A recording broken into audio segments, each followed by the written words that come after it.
அதனால நம்முடைய முன்னோர்கள் வாழ்ந்த அந்த இடத்துல தான் அந்த தெய்வம் இருந்திருக்கும். இன்னொன்று, சில ஊர்களில் பார்த்தோன்னா, சில குடும்பங்களில் பார்த்தா அவங்க குடும்பத்தில் வாழ்ந்த யாராவது ஒரு ஆன்சஸ்ட்ரே கூட குலதெய்வம்ங்கிற மாதிரி இருக்கும். அந்த மாதிரியும் சில குடும்பங்களில் இருக்கிறதுக்கு வாய்ப்பு உண்டு.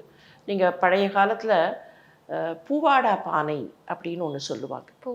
பூவாடா பானை. இப்போது எங்கள் வீட்டிலலாம் கூட எங்கள் பாட்டிலாம் என்ன பண்ணுவாங்கன்னா, சுமங்கலி பிரார்த்தனைன்னு பண்ணுறாங்க இல்லையா, அந்த சமயத்தில் ஒரு பானையில் பூவெல்லாம் போட்டு மேலே வச்சிருவாங்க. அதை வந்து ரொம்ப மரியாதையாக வச்சு அது துணி கட்டி வஸ்திரம் கட்டி வச்சுருப்பாங்க. ஒரு வருஷம் கழித்து இறக்கி பார்க்கும்போதும் அந்த பூ வாடாமல் உள்ளே இருக்கும். அந்த தெய்வம் வந்து அங்கேயே உட்கார்ந்துட்டுருக்கு. நம்ம குடும்பத்தில் வாழ்ந்து ஏதோ ஒரு மூத்த பெண்மணி, அந்த பெண்மணி தான் அந்த தெய்வமாக அதுக்குள்ளே உட்காந்துருக்காங்க அப்படின்னெல்லாம் நம்புவாங்க. பூவாடா பானை அப்படின்னே சொல்லுவாங்க. அந்த மாதிரி வந்த வழக்கத்தில் ஒன்று தான் இந்த சுமங்கலி பிரார்த்தனை. வீட்டில் பெரிய மூத்த பெண்கள் இருந்திருப்பாங்க 4-5 தலைமுறைக்கு முன்னால், அந்த பெண்களுக்காக பண்ணுறது பிரார்த்தனை அப்படின்லாம் வரும்.